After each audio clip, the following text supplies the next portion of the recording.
Ya, halo, assalamualaikum warahmatullahi wabarakatuh. Ketemu lagi bersama saya di dunia tani. Oke, sahabat tani. Untuk video kali ini saya akan membahas tentang pemupukan kelapa sawit.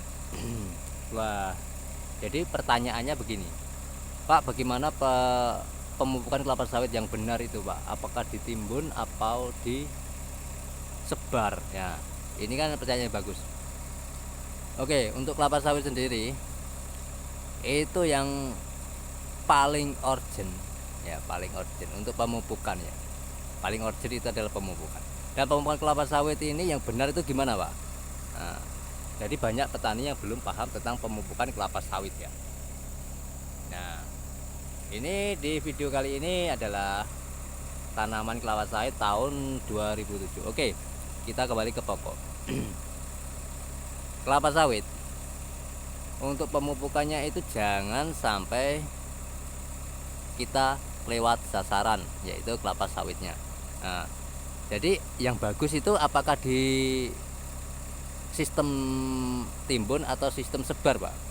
Kalau saya pribadi dalam selama ini ya, di video-video saya yang saya upload itu tidak ada yang pupuk yang di metode ditimbun, tidak ada.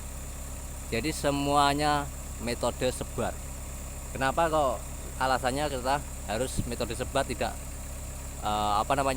ditimbun? Kan kadang petani mikirnya begini, kalau ditimbun kan tidak kebuang sia-sia, Pak, ya kan? Itu sebenarnya kelapa sawit ini tidak perlu ditimbun untuk pemupukannya. Karena apa? Untuk merangsang pertumbuhan akar serapnya. Jadi dimanapun tempatnya maupun di sini ya, tempatnya pemupukannya di sini itu tetap aja akan dimakan oleh kelapa sawit. Nah, karena begini, kelapa sawit ini akarnya kan akar serabut, ya kan, akar serabut. Jadi dia itu antara pokok sini dan pokok sana itu akarnya menjadi satu, gabung. Kalau sudah besar begini, dia akan menyatu satu sama yang lain.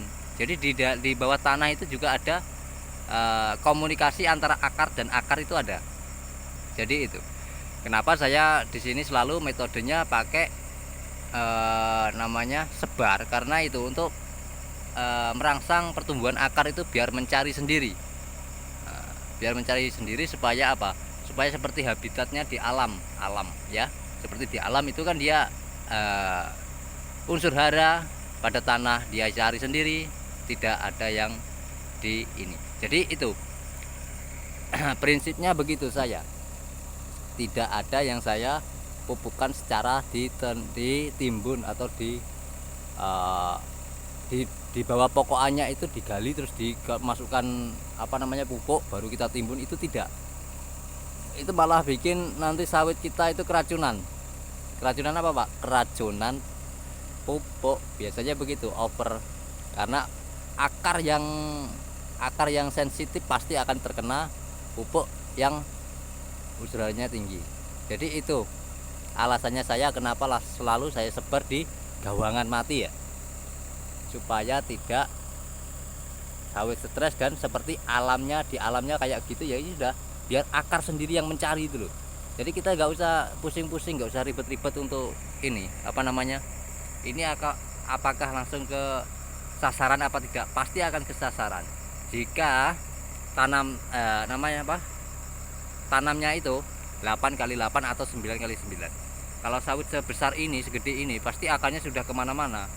Jadi yang perlu diketahui petani sawit, meskipun sawit itu masih kecil sampai besar, itu akar selalu ngikutin daun. Dimana daun itu dia melengkung, nah di situ akar pasti sampai ke situ. Bahkan kalau sudah sebesar ini, dia itu sudah menyatu sama yang sana, sudah menyatu jadi satu, ya sudah menyatu dari satu. Oke. Nah, itu ada alat ekskavator yang lagi mengerjakan tapak timbun, karena akarnya itu selalu kelihatan. Nah, karena ini bukan lahan gambut ya, tapi lahan mineral, tapi bisa ini karena mineralnya tipis banget, tidak ada 1 meter, jadi bisa rubuh kelapa sawit. Oke, dari sini sudah jelas ya. Jadi banyak petani yang belum paham itu. Ada yang saya lihat di itu wow ada yang ditimbun pupuknya. Sebenarnya nggak usah itu membuang tenaga aja itu sebenarnya. Menjadi tenaga kita menjadi double kalau begitu. Dari segi kecepatannya pun akan lambat ya, akan lambat, lebih cepat yang kita sebar itu. Jadi kelapa sawit itu sebenarnya mudah, nggak usah dibikin apa ya, seribet kayak pemikiran kita itu, jangan dibikin itu. Kalau mindset kita itu ribet ya pasti akan ribet juga, buahnya pun juga akan susah. Tapi kalau kita lihat ini nih, ini buahnya mantap sekali. Oh, mutar ini. Padahal ini perawatannya kurang. Tapi kenapa? Karena lemah tanahnya itu sudah mendukung. Tanahnya mendukung. Nah, oke, dari sini sudah paham ya bagi petani sawit. Untuk cara pemupukannya itu jangan sampai kalau ditimbun itu akan bikin stres malah sawit itu. Karena akar ini kan butuh mencari kesana kemari untuk apa namanya, unsur hara. Kita akar tidak harus satu tempat di situ. Oh, di situ banyak unsur hara, satu tempat ya udah ke situ. Ya, itu tidak.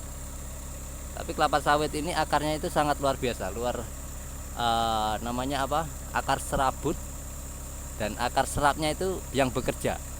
Jadi akar tunggalnya itu hanya 1 meter kurang 1,5 meter ya, untuk menunjang ini apa namanya, pokokan sawit supaya tidak rubuh.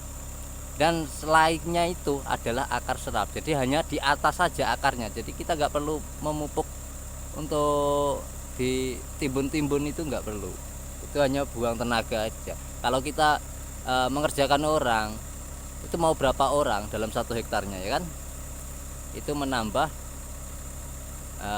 kos pada perawatan sawit untuk pemupukan ya.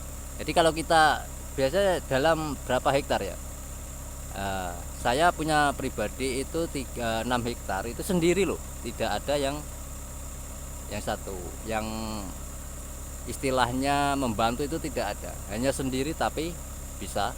Karena apa? Metodenya kita bikin simple, jangan dibikin susah.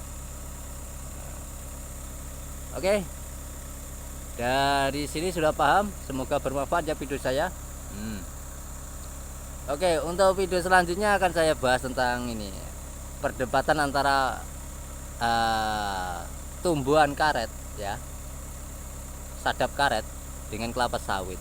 Kenapa tak banyak petani yang takut tentang menanam kelapa sawit ini? Karena takutnya kayak tanaman karet ya, yang hancur harganya. Itu kenapa? Oke, nanti akan saya bahas di video selanjutnya, dan semoga ini bermanfaat ya. Salam dari saya, petani sawit maupun petani karet yang ingin menanam kelapa sawit, silahkan, tidak ada yang perlu ditakutkan untuk menanam sawit. Oke, dari sini sudah paham ya. Salam dari saya, salam sejahtera, jangan sampai mengeluh, tidak ada usaha mengkhianati hasil. Oke, wassalamualaikum warahmatullahi wabarakatuh.